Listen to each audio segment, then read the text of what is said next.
Hi, I'm Beth Blackerby at violinlab.com, and this video is a tutorial on the sad romance or sad violin. Either title, you put that in the YouTube search engine and you will find this lovely piece. And someone drew my attention to it. I now use it as a teaching piece. It's wonderful for practicing long sustained bowings and melodic phrasing. So the second part of this video, which will happen very soon, is a demonstration, and it'll be a close-up of the fingerboard. I have tapes on the fingerboard. You may not have tapes, but this will help you stay oriented to where the notes are. I will be saying the note names, and I will have the graphic of the music along with it. Now I do have a transcription of this piece with bowings and fingerings that I've done as a PDF file, and I have an MP3 file of the accompaniment to practice with. Both you can find at violinlab.com. Just go to the resources page and you will be directed to the page where all the PDF and MP3 files are, and you can download those yourself for practice. So without further ado, this piece starts on an E, open E, fourth finger on the A string. Either way, that's not an ideal fingering, and not we usually don't play open E's for long note values. The note is so shrill.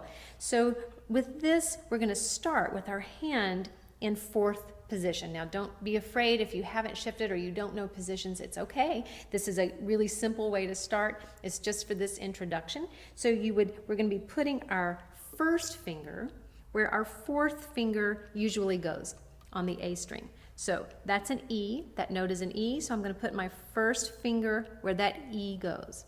And then after we play that introduction, we come back to first position. Later in the piece, there are two spots where we have to shift again. We'll be shifting to third position.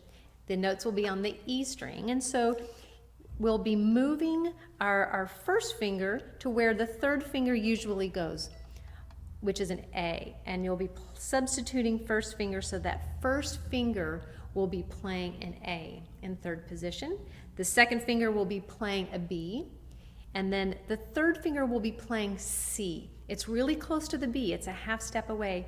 So if you can play these three notes and just get used to these notes, then that'll make that shift much easier. After the demonstration, I'll give another tutorial on how to make it sound really beautiful. So this is the demo. E, E, E, E, G, E, E, E, E, G, again, E, E, E, E, G, now shift, E, D, C, B, G, A, B, C, B, C, D, B, G, E, G, A, G, F, E, A, B, C, B, C, D, B, G, E, G, open A. Get your first finger ready. A, B, C, B, C, D, B, G, E, G, fourth finger A, G, F, G, A, B, C, B, C, D, fourth finger E, B, G, open A.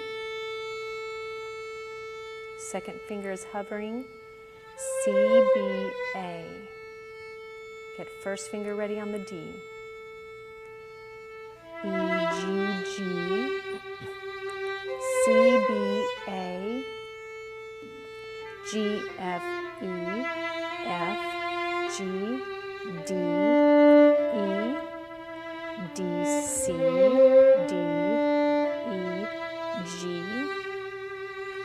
E, G, A, B, A, B, C, B, A, G,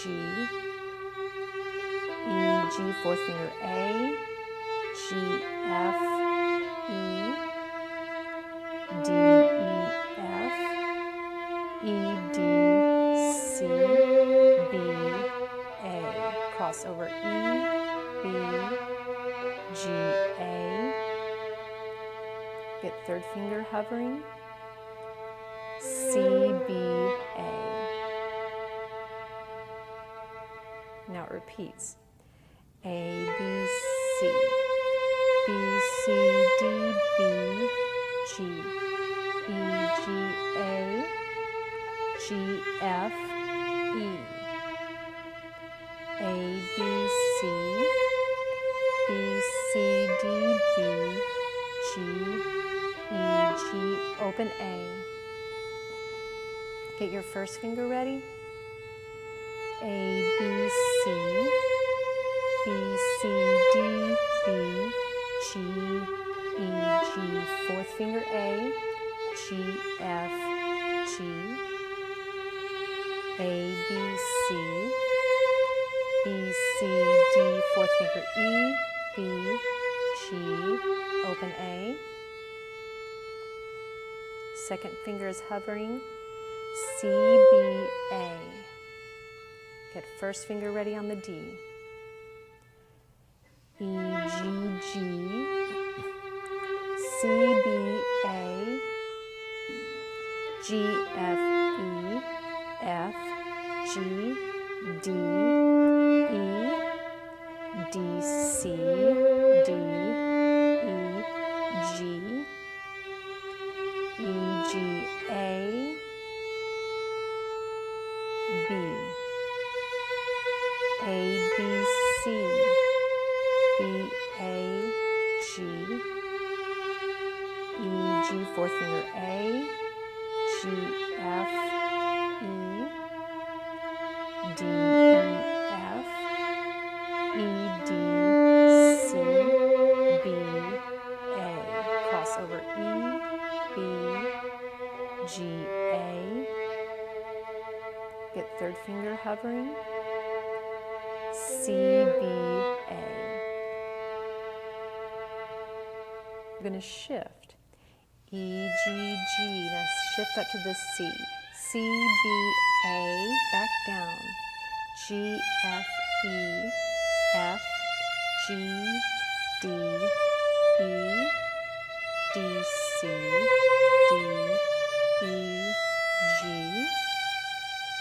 E, G, A. Now we're getting ready to shift. G, B. A, B, C. B, A. Fourth finger G. Now down we go.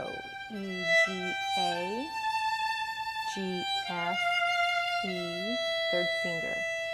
D, E, F. E, D, C. B, A. B, G, A.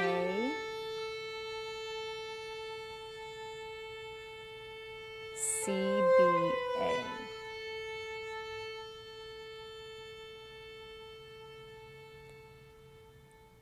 D, E, C, B, G, A.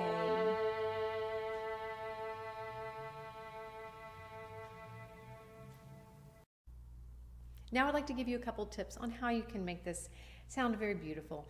This is in a slow tempo. It's in 3/4 time. So we have 3 beats in a measure, and frequently you have 2 beats in one bow followed by a bow with only 1 beat in it. That's unequal bow distribution, unequal bow speed, because for 2 beats our bow has to go slower, and then it's followed by a quicker bow because we only have 1 beat. So you see that all through this entire piece. So 1, 2, 3, 1, 2, 3. So when you have something like this, typically what can happen is that that third beat is too loud because that quickened bow speed will make that note louder. So we have to compensate.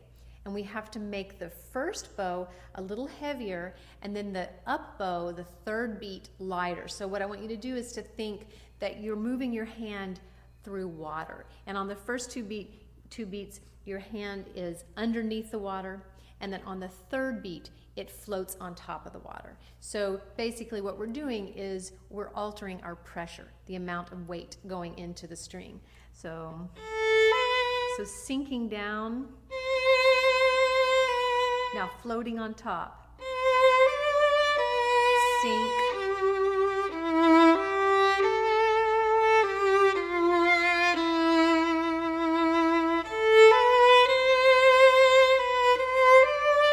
and you can practice this with a scale.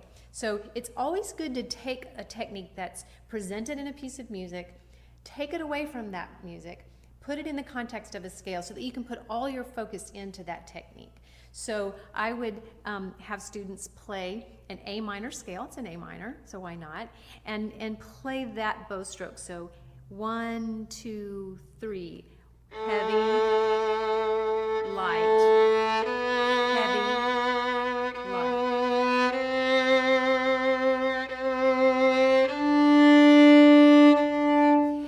And hopefully you're using full bows. That's the way we're really going to get a beautiful legato sound, is you have to be using the whole bow stroke.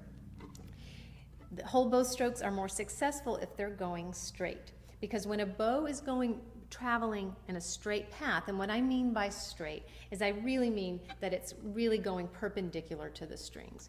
So when the bow is moving in this path that creates this perpendicular movement in relationship to the strings, then what we have is a consistent contact point. It means that our bow is consistently the same distance from the bridge and the fingerboard. It's not changing around. So when the bow goes crooked, then our sounding point changes, and then it alters the sound. Now there are times when we purposefully change the sound, but ideally we want to have this consistency.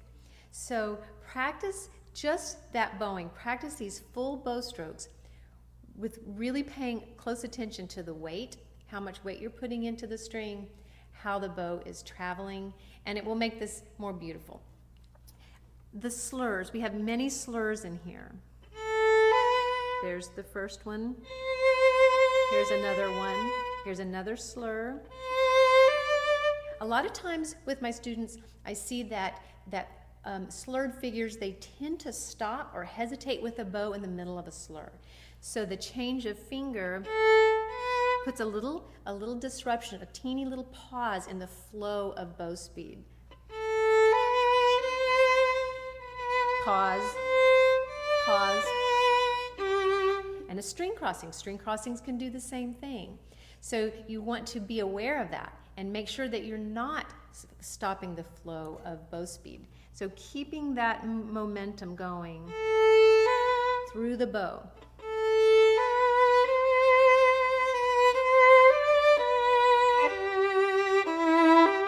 Another thing that I see with students is that they will divide the bow into unequal lengths. So for these slurs, here's a common mistake I see, and that is my students will sometimes use all their bow on the first note of the slur, and then there's just a teeny amount of bow left for the second part of the slur.